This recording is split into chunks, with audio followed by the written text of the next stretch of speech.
Wow, ಸಖತ್ತಾಗಿ ಬಂದಿದೆ.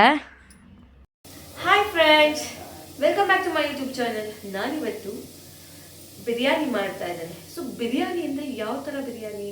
Veg biryani ಇದೆ, ಮತ್ತು ಡಿಫ್ರೆಂಟ್ ಬಿರಿಯಾನಿ ಇದೆ. ಬಟ್ ನಾನು ಮಾಡ್ತಾ ಇರೋದು ಎಗ್ ಬಿರಿಯಾನಿ. ತುಂಬ ಟೇಸ್ಟಿಯಾಗಿ ಸುಲಭವಾಗಿ ಎಗ್ ಬಿರಿಯಾನಿಯನ್ನು ಮಾಡೋದನ್ನು ಹೇಳ್ಕೊಡ್ತೀನಿ. ತಡ ಮಾಡದೆ ಬನ್ನಿ, ನನ್ನ ಚಾನಲನ್ನು ಸಬ್ಸ್ಕ್ರೈಬ್ ಆ್ಯಂಡ್ ಸಪೋರ್ಟ್ ಯಾವಾಗಲೂ ನನಗೆ ಇರಲೇಬೇಕು. ಮೊದಲಿಗೆ ಮೊಟ್ಟೆಯನ್ನು ಒಂದು 15 ನಿಮಿಷ ಬೇಯಿಸ್ಕೋಬೇಕು. ಬೇಯಿಸಿದ ನಂತರ ಅಂದರೆ ಜಾಸ್ತಿ ಬೇಯಿಸ್ಕೋಬೇಕು, ಅಂದರೆ ಒಂದು 5 ನಿಮಿಷ ಹಂಗೆ ಬೇಯಿಸ್ಕೋಬಾರ್ದು, ಆವಾಗ ಚೆನ್ನಾಗಿ ಬೆಂದಿರಲ್ಲ.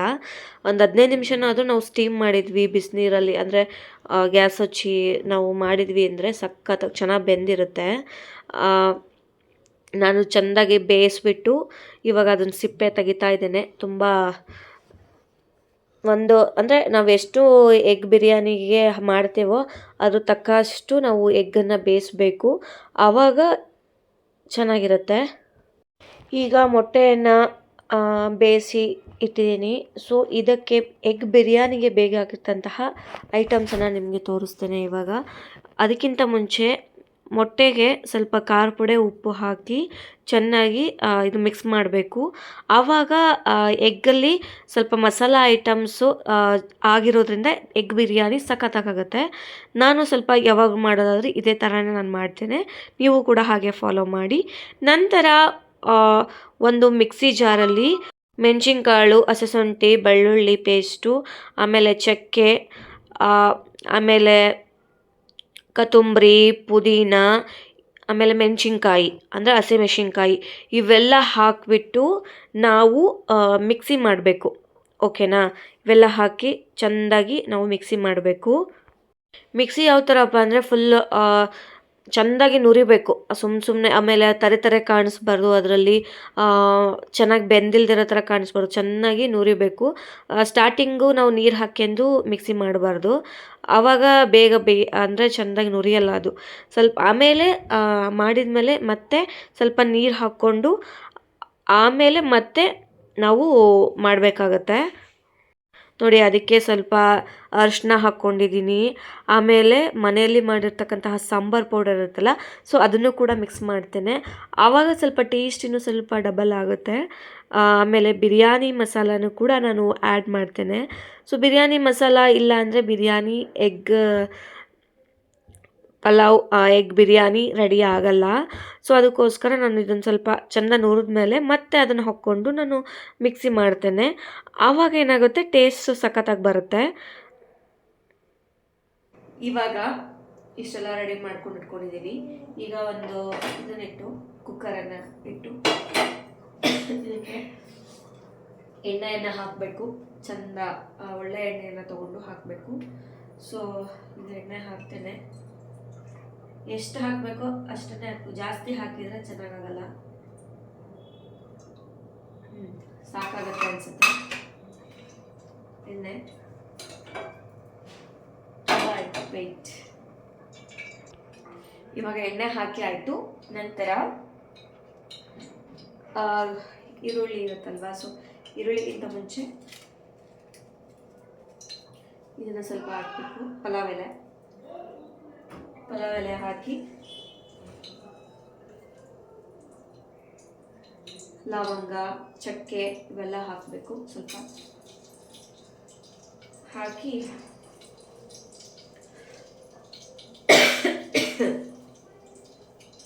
ಸ್ವಲ್ಪ ಈರುಳ್ಳಿ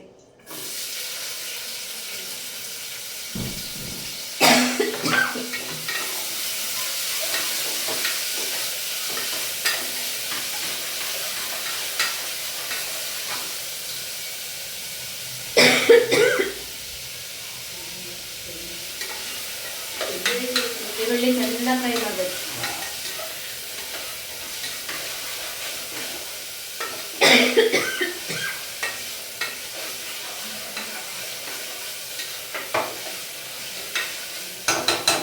ಈರುಳ್ಳಿ ಫ್ರೈ ಮಾಡಿದ ನಂತರ ಟೊಮೆಟೊ ಹಣ್ಣನ್ನು ಸ್ವಲ್ಪ ಹಾಕಬೇಕು.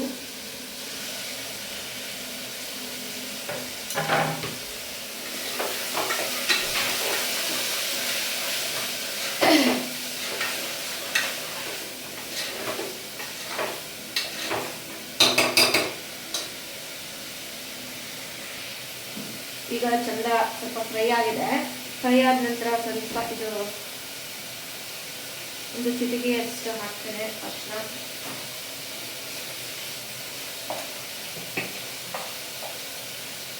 ಖಾರ ಪುಡಿ,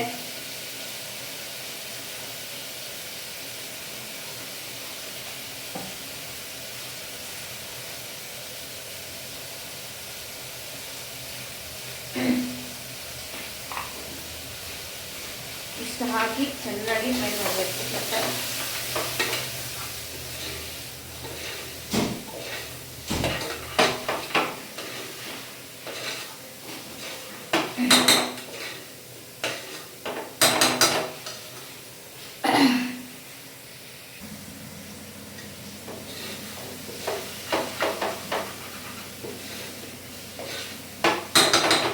ನಾವು ಇದಕ್ಕೆ ಇವಾಗ ಸ್ವಲ್ಪ ಗರಂ ಮಸಾಲ,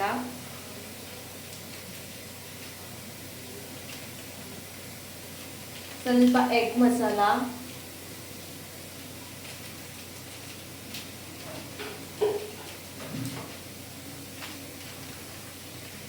ಸ್ವಲ್ಪ ಪೆಪ್ಪರ್ ಪೌಡರ್,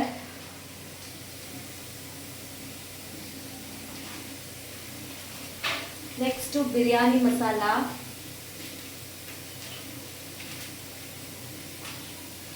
ಇದು ಕಸೂರಿ ಮೇಥಿ ಇವಾಗ ಹಾಕಬಾರ್ದು, ಸ್ವಲ್ಪ ಹೊತ್ತೆಲ್ಲ ಆದಮೇಲೆ ಹಾಕಬೇಕು ಒಂದು ಸ್ವಲ್ಪ. ಈಗ ಇದನ್ನಿಷ್ಟು ಚೆಂದ ಫ್ರೈ ಮಾಡೋಣ.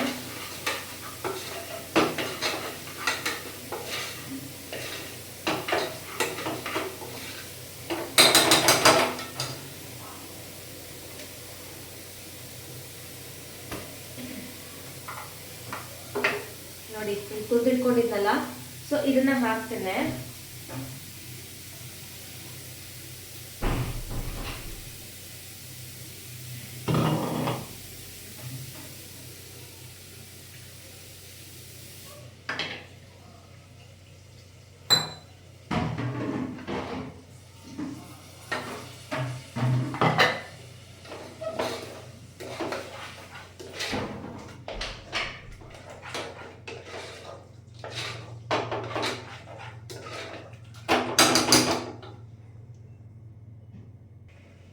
ನೋಡಿ ಕಸೂರಿ ಮೇಥಿ ಇದೆಯಲ್ಲ, ಸೊ ಇದನ್ನು ಒಂದು ಸ್ವಲ್ಪ ಹಾಕ್ತೇನೆ.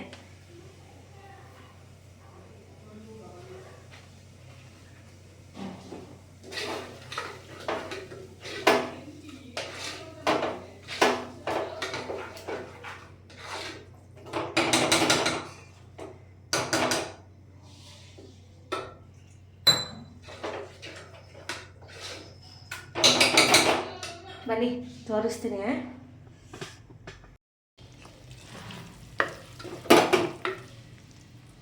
ನೋಡಿ ಈ ಥರ ಆಗಿದೆ. ಎಲ್ಲ ಮಸಾಲ ಹಾಕಿದ ಮೇಲೆ ಈ ಥರ ಆಗಬೇಕು, ಆವಾಗ ಟೇಸ್ಟ್ ಬರುತ್ತೆ. ಈಗ ಚೆಂದ ಇದಾಗಿದೆ ಅದು. ಈಗ ಇಟ್ಕೊಂಡಿರೋ ಮೊಟ್ಟೆಯನ್ನು ಹಾಕ್ತೀನಿ. ಸೊ ಬಾಯ್ಲ್ಡ್ ಆಗಿರ್ತಕ್ಕಂತಹ ಮೊಟ್ಟೆ ಇದು. ಸೊ ಇದನ್ನು ಹಾಕಿ ಮಾಡ್ತೇನೆ. ಅದಕ್ಕಿಂತ ಮುಂಚೆ ಫಸ್ಟು ಸ್ವಲ್ಪ ಉಪ್ಪನ್ನು ಹಾಕಿ ಮಾಡಬೇಕು.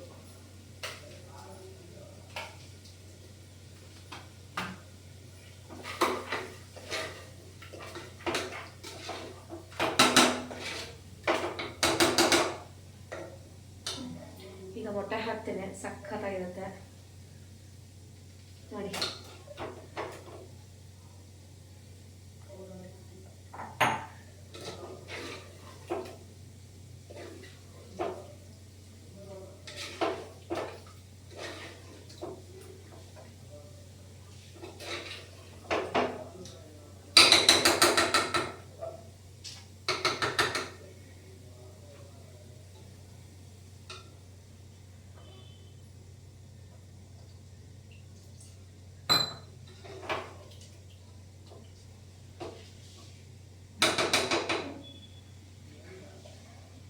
ನೋಡಿ ಇವಾಗ ಈ ಥರ ಆಗಿದೆ. ಇವಾಗ ನಾ ಎಲ್ಲ ಮಸಾಲಾಸೆಲ್ಲ ಹಾಕಿ ಆದಮೇಲೆ ಈ ರೀತಿ ಸಖತ್ತಾಗಿ ಬಂದಿದೆ.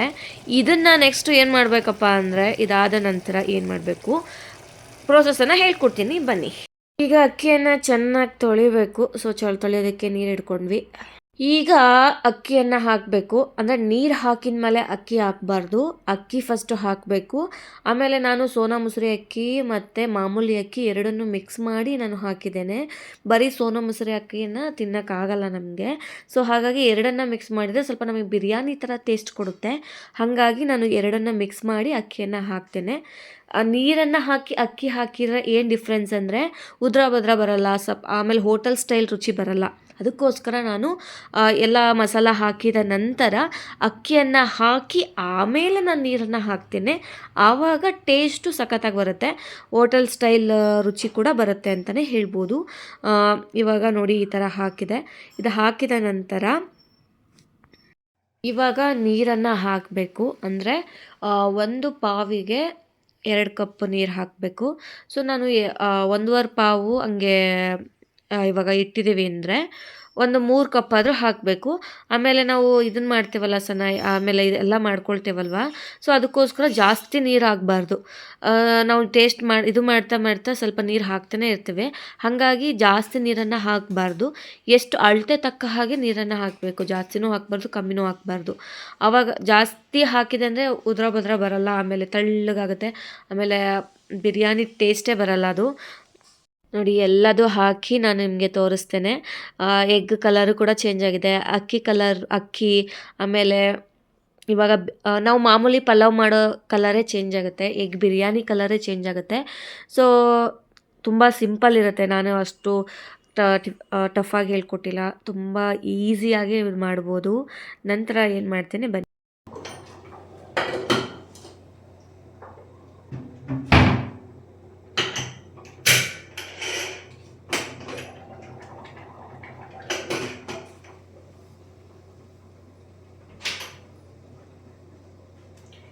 ಇವಾಗ ರೆಡಿ ಆಗ್ತಾ ಇದೆ. ಸೊ ಟೇಸ್ಟ್ ಹೆಂಗಿದೆ ಎಲ್ಲ ತೋರಿಸ್ತೇನೆ, ವೆಯ್ಟ್ ಮಾಡಿ.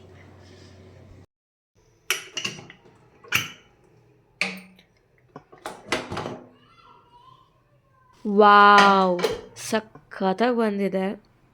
ಸೊ ಇಷ್ಟು ಸುಲಭವಾಗಿ ಮಾಡ್ಬೋದು ಅಂತ ನೋಡಿ ಗೊತ್ತಾಗುತ್ತೆ. ಈ ಬಿರಿಯಾನಿ ತಿಂದವರು ಕಳ್ದೆ ಹೋಗ್ತಾರೆ ಅಂತ ಹೇಳ್ಬೋದು. ಅಂದರೆ ನನ್ನ ಬಗ್ಗೆ ನಾನು ಹೊಗಳ್ಕೊಂತ ಇಲ್ಲ, ರಿಯಲ್ ಟೇಸ್ಟ್ ಬಗ್ಗೆ ಹೇಳ್ತಾ ಇದ್ದೀನಿ. ಇಷ್ಟನ್ನು ನಾವು ಇಂಗ್ರೀಡಿಯೆಂಟ್ಸ್ ಹಾಕಿ ಮಾಡಿದರೆ ಸಾಕು, ಆಟೋಮೆಟಿಕ್ ಬಿರಿಯಾನಿ ಸಖತ್ ಹೋಟೆಲ್ ಸ್ಟೈಲಲ್ಲೇ ಬರುತ್ತೆ ಅಂತ ಹೇಳ್ಬೋದು. ಇದಕ್ಕೆ ಮೊಸರು ಬಜ್ಜಿ ಬೇಕಾಗುತ್ತೆ. ಮೊಸರು ಬಜ್ಜಿ ಇಲ್ಲ ಅಂದರೆ ಟೇಸ್ಟ್ ಬರಲ್ಲ. ಅದಕ್ಕೋಸ್ಕರ ಮೊಸರು ಬಜ್ಜಿ ಪ್ರಿಪೇರ್ ಮಾಡ್ತಿದ್ದೇವೆ. ಇದಕ್ಕೆ ಈರುಳ್ಳಿ, ಕ್ಯಾರೆಟು, ಆಮೇಲೆ ಸೌತೆಕಾಯಿ ಇದ್ದರೆ ಸೌತೆಕಾಯಿ, ಉಪ್ಪು, ಮೊಸರು, ನೆಕ್ಸ್ಟು ಸ್ವಲ್ಪ ನೀರನ್ನು ಹಾಕಿ ಮಾಡಬೇಕು. ಆಮೇಲೆ ಟೇಸ್ಟ್ ಚೆನ್ನಾಗಿ ಬರುತ್ತೆ. ಗಟ್ಟಿ ಇದ್ದರೆ ನಮಗಂತೂ ತಿನ್ನೋಕ್ಕಾಗಲ್ಲ. ನಿಮ್ಮ ವೈಯಕ್ತಿಕ, ಅದು ಗಟ್ಟಿ ಆದರೂ ಮಾಡ್ಕೊಳ್ಳಿ, ತೆಳ್ಳಗಾದರೂ ಮಾಡ್ಕೊಳ್ಳಿ. ಈಗ ಒಂದು ಪ್ಲೇಟಲ್ಲಿ ಬಿರಿಯಾನಿ, ಆಮೇಲೆ ಸೈಡಿಗೆ ಒಂದು ಸ್ವಲ್ಪ ಮೊಸರು ಬಜ್ಜಿ ಹಾಕ್ಕೊಂಡು ತಿಂದರೆ ಸಖತ್ತಾಗಿ ಟೇಸ್ಟ್ ಇರುತ್ತೆ. ನೀವು ಹೋಟೆಲಲ್ಲಿ ಹೋಗಿ ತಿನ್ನೋದಕ್ಕಿಂತ ಮನೆಯಲ್ಲೇ ಹೈಜೀನಿಕ್ಕಾಗಿ ಮಾಡಿಕೊಂಡು ತಿನ್ನಿ ಅಂತ ನಾನು ಹೇಳೋದಕ್ಕೆ ಇಷ್ಟಪಡ್ತೀನಿ. ತುಂಬ ಈಸಿ ರೆಸಿಪಿ, ತುಂಬ ಸಿಂಪಲ್ ರೆಸಿಪಿ. 15 ನಿಮಿಷ ನೀವು ಸ್ಪೆಂಡ್ ಮಾಡಿದ್ರಿ ಅಂದರೆ ಒಂದು ಒಳ್ಳೆ ಊಟವನ್ನು ನಾವು ಮನೆಯಲ್ಲೇ ತಿನ್ಬೋದು ಅಂತ ಹೇಳ್ತಾ ಈ ವಿಡಿಯೋವನ್ನು ಮುಗಿಸ್ತಾ